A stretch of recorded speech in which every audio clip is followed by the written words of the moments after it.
Aujourd'hui, nous sommes le 14 décembre. Donc on va ouvrir le calendrier du 14 décembre.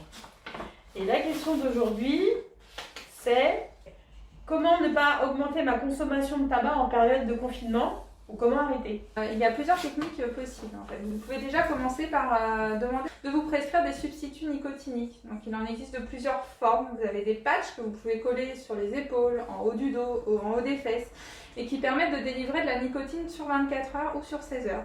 Vous avez également des substituts que vous pouvez prendre par voie orale qui permettent de diminuer la consommation de tabac sur la journée. Et donc pour avoir tout ce matériel pour arrêter de fumer, tous ces substituts, qui est-ce qui peut nous les prescrire? Alors, il y a plusieurs professionnels qui peuvent vous les prescrire. Donc, vous avez le médecin spécialiste ou médecin traitant, les kinésithérapeutes, les sages-femmes, les infirmières. Le pharmacien peut également vous montrer plusieurs types de substituts et vous faire essayer. D'accord. Donc là, tu nous as parlé de la dépendance physique, mais en ce moment, en plein confinement, on a aussi tout ce qui est émotion, peut-être tout ce qui est psychologiquement difficile à gérer. Comment on fait là pendant le confinement? Oui, effectivement, ça s'appelle la dépendance psychologique. Et du coup, c'est lié aux émotions. Il peut y avoir des émotions positives ou des émotions négatives qui arrivent dans la journée qui donnent envie de fumer.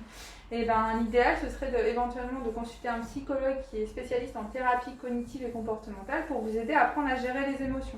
Après, il y a des petites techniques que vous pouvez faire déjà à la maison, donc des techniques de respiration, par exemple. Virginie, qui a fait une formation de sophrologue, va vous montrer rapidement une petite technique pour apprendre à respirer. Apprendre à respirer pour se détendre, c'est apprendre à respirer avec son ventre. En fait, on a tendance, quand on est stressé, à respirer par le haut du corps.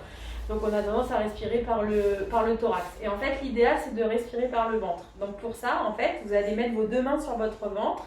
Vous pouvez faire cette technique-là, assis, couché, debout, dans votre voiture, même au magasin, peu importe. C'est une technique qui peut être utilisée à peu près n'importe où. Vos deux mains sur le ventre, vous allez fermer les yeux.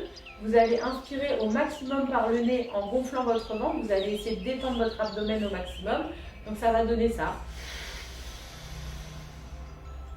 Vous allez bloquer le ventre, vous allez bloquer la respiration quelques secondes et ensuite vous allez expirer au maximum par la bouche. Donc vous avez inspiré par le nez et vous allez ressortir tout votre air par la bouche. Ça va donner.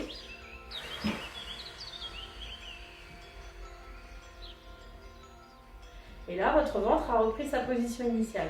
L'idéal, c'est de toujours faire cet exercice 3 fois d'affilée. Pourquoi? Parce que c'est au bout de 3 fois que votre corps commence à se détendre et votre esprit aussi. Voilà, ça c'était une petite technique, je pourrais vous en donner d'autres. Très bien, bah merci. Mais le tabac, c'est aussi des habitudes.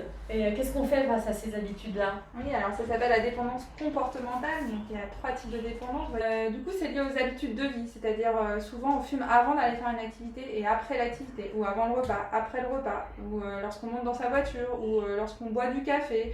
Les habitudes de vie font que ça déclenche en fait l'envie de fumer.